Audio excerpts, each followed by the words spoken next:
बिस्मिल्लाहिर्रहमानिर्रहीम। मैं हूं नुमान सिद्दीक। आज के लेक्चर में हम डिस्कस करेंगे लिमिटिंग रिएक्टेंट। लिमिटिंग रिएक्टेंट को स्टार्ट करने से पहले हम ये देख लेते हैं कि केमिस्ट्री के अंदर बेसिकली जो हम केमिकल रिएक्शन करवा रहे होते हैं तो वहाँ पे रिएक्टेंट्स हमेशा स्टोइचोमेट्रिक कैलकुलेशन के मुताबिक ही यूज़ नहीं हो रहे होते, बल्कि कुछ रिएक्टेंट्स एक्सेस में यूज़ होते हैं और कुछ रिएक्टेंट्स जो है वो एक्सेस में यूज़ नहीं हो रहे होते। तो इन्हीं बेसिस पे जो है हमें लिमिटिंग रिएक्टेंट में यहाँ पे फर्क पता चलता है कि लिमिटिंग रिएक्टेंट क्या होगा और एक्सेस रिएक्टेंट क्या होगा। तो सबसे पहले हम इसकी डिफाइन देख लेते हैं। The reactant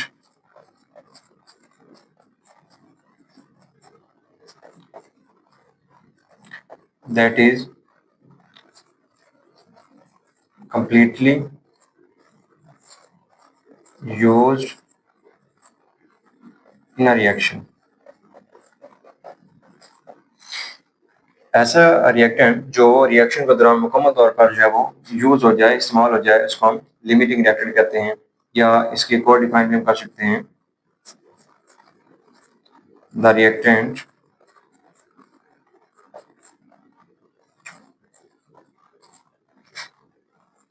which consume earlier in the reaction is called limiting reactant। ऐसा रिएक्टेंट जो रिएक्शन में पहले यूज हो जाए, यानी दूसरे रिएक्टेंट की निस्बत वो उसका जो यूजेज है वो अर्लियर हो जाए, तो इस तरह के रिएक्टेंट को हम लिमिटिंग रिएक्टेंट कहते हैं। अब इस कॉन्सेप्ट को हम एक मिसाल की मदद से समझ लेते हैं। मिसाल के तौर पर हमारे पास Fe आयरन है, इसका हमने रिएक्शन करवाया है सल्फर के साथ, तो इसे F और FeS बनेगा। तो अब यहाँ पे इनकी जो रेशो है वो 1:1 है, मोल रेशो। तो इसमें क्या होगा कि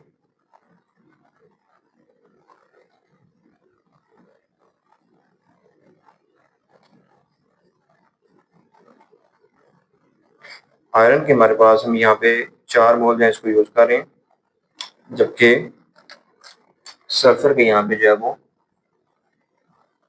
3 मोल लिए गए हैं।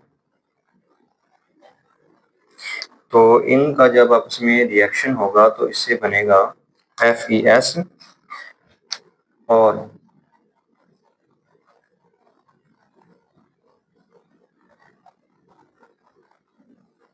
अब Fe के यहाँ पे जो है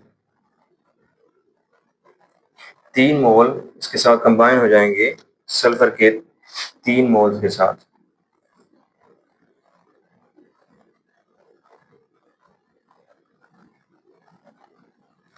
और इसके साथ जो है वो Fe का 1 मोल जो है यहाँ पे बच जाएगा।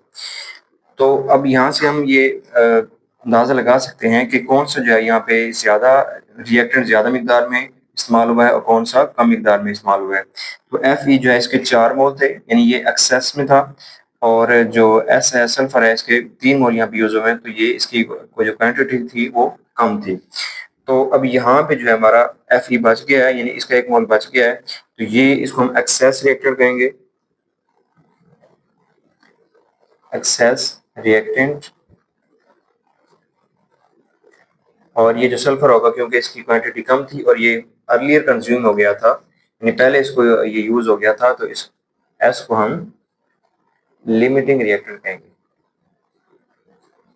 Limiting reactant. तो इस तरह जो है हम यहाँ से कैलकुलेट कर सकते हैं कि लिमिटिंग रिएक्टेंट क्या होता है और एक्सेस रिएक्टेंट क्या होता है। हमारे पास कुछ स्टेप्स होते हैं जिनकी वजह से हम मजीद जो है ये इस टॉपिक को समझ सकते हैं कि how to calculate limiting reactant. आप जो है वो लिमिटिंग रिएक्टेंट को कैसे कैलकुलेट कर सकते हैं, तो इसके लिए कुछ स्टेप्स को फॉलो करना होगा। तो सबसे पहला स्टेप है हमारे पास कैलकुलेट द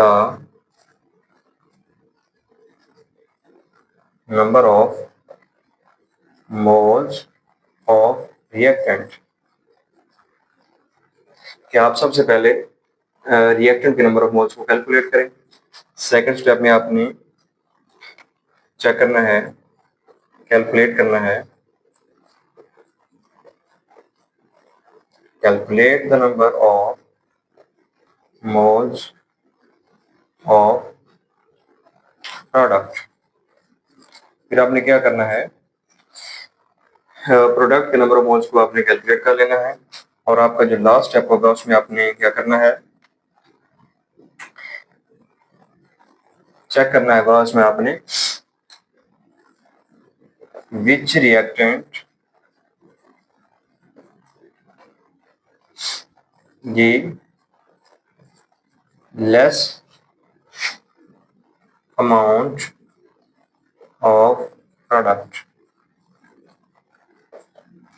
आपको जो फाइनल स्टेप होगा उसमें अपने ये डिटरमाइन करना है, ये चेक करना है कि कौन से रिएक्टेंट ने कम जो है वो प्रोडक्ट प्रोड्यूस किए हैं, तो वो ही आपका जो है वो लिमिटिंग रिएक्टेंट होगा।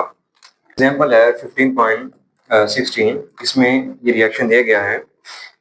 ग्लूकोज का मॉलिक्यूल 6 मोल ऑफ ऑक्सीजन के साथ रिएक्ट करेगा और यहाँ पे कार्बन डाइऑक्साइड के 6 मोल प्रोड्यूस होंगे और वाटर के भी 6 मोल प्रोड्यूस हो रहे हैं। अब उसने बता दिया है कि जी ग्लूकोज का जो मास है वो 25 है और ऑक्सीजन का मास है वो 40 है, यानी 25 ग्राम ग्लूकोज 40 ग्राम ऑक्सीजन के साथ रिएक्ट करके ये प्रोडक्ट दे रही है। तो हमने इसमें लिमिटिंग रिएक्टेंट को फाइंड करना है। तो सबसे पहले हमारा पहला पॉइंट था number of moles of reactant. तो हम यहाँ पे फाइंड करेंगे नंबर ऑफ मोल्स ऑफ, हमारे पास दो रिएक्टेंट हैं, ग्लूकोज और ऑक्सीजन। तो सबसे पहले ग्लूकोज की फाइंड करेंगे। ग्लूकोज के नंबर ऑफ मोल्स के लिए इसका मास और मोलर मास करेंगे। हमारे पास फार्मूला होगा मास और होता है मोलर मास। तो मास इसका यहाँ पे दिए गए 25 ग्राम है और मोलर मास इसका जो है वो 180 ग्राम होता है, ग्राम पर मोल। तो ये हमारे पास इसका आंसर आ जाएगा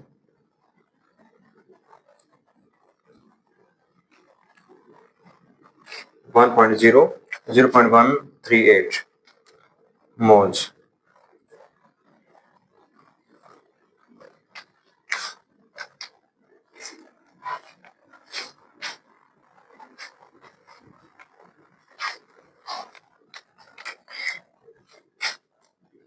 सेकंड स्टेप में फाइंड करना है नंबर, सेकेंडली हम इसके साथ फाइंड करेंगे number of moles of oxygen.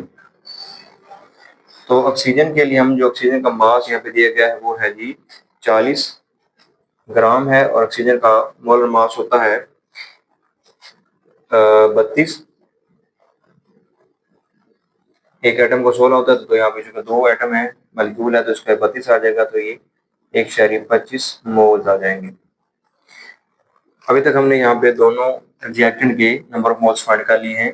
जो ग्लूकोज है उसके नंबर ऑफ मोल्स आए हैं 0.138 और ऑक्सीजन के नंबर ऑफ मोल्स हैं 1.25।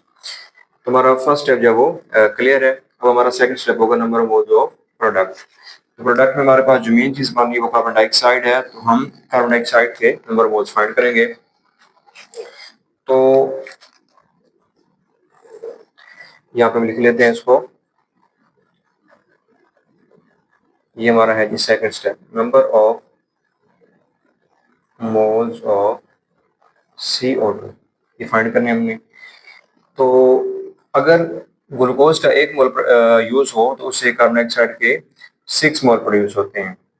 1 mole of glucose produce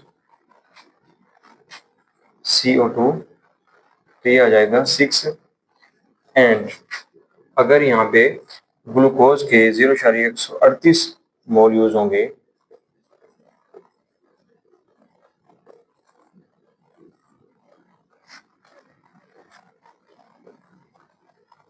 glucose produce CO2। तो 6 और 1 मल्टीप्लाई कर देंगे 0.138। तो यहाँ पे इसका हमारे पास आंसर 0.83 मोल्स। तो ये हमने ग्लूकोज के लिहाज से कार्बन डाइऑक्साइड के जो मोल्स फाइंड कर लिए हैं। अब हम ऑक्सीजन के लिहाज से इसके मोल्स फाइंड करेंगे। तो 1 ग्राम 1 mole of O2 produce CO2। Sorry, यहाँ पे 6 है। अगर यहाँ ऑक्सीजन के 6 मोल यूज होंगे तो कार्बन डाइऑक्साइड के भी 6 प्रोड्यूस होंगे। और अगर ऑक्सीजन के 1.25 ग्राम यूज करें 1.25 mole of oxygen produce CO2, तो ये यहाँ पे आ जाएगा 1.25 मोल्स। यानी अगर ऑक्सीजन के 6 यूज हो रहे हैं तो उसके 6 बनने हैं। तो यहाँ पे अगर ऑक्सीजन के 1.25 यूज करेंगे तो कार्बन डाइऑक्साइड के भी 1.25 मोल यहाँ पे प्रोड्यूस होंगे। तो इन दोनों में हम यहाँ से क्लियर हुआ हमारा कि ये इन दोनों रिएक्टेंट में जिस रिएक्टेंट से कम प्रोडक्ट प्रोड्यूस हो रहा है, अगर इसकी बात करें तो यहाँ पे प्रोड्यूस हो रहा है जी हमारा ग्लूकोज से 0.83। और अगर ऑक्सीजन से बात करें तो यहाँ पे हमारा प्रोड्यूस हो रहा है 1.25। तो यहाँ पे जो है इस रिएक्टेंट की वजह से जो प्रोडक्ट में लीस्ट प्रोडक्ट प्रोड्यूस हो रहा है, तो हमारा तीसरा स्टेप यही था, reactant give least amount of product. तो ग्लूकोज से CO2 कम प्रोड्यूस हो रही है, तो यही हमारा लिमिटिंग रिएक्टेंट है। तो हम यहाँ से अब अमाउंट फाइंड करेंगे, amount of CO2 is equal to 0.83 multiply कर देंगे 44, तो ये आ जाएगा हमारे पास 36.5 ग्राम। यहाँ पे हमने क्या किया है, अमाउंट ऑफ CO2 हमने फाइंड करनी थी, तो मोलर मास को हमने मल्टीप्लाई कर दिया है नंबर ऑफ मोल्स के साथ, तो हमारे पास 36.5 जो है यहाँ पे इसका आंसर आ गया।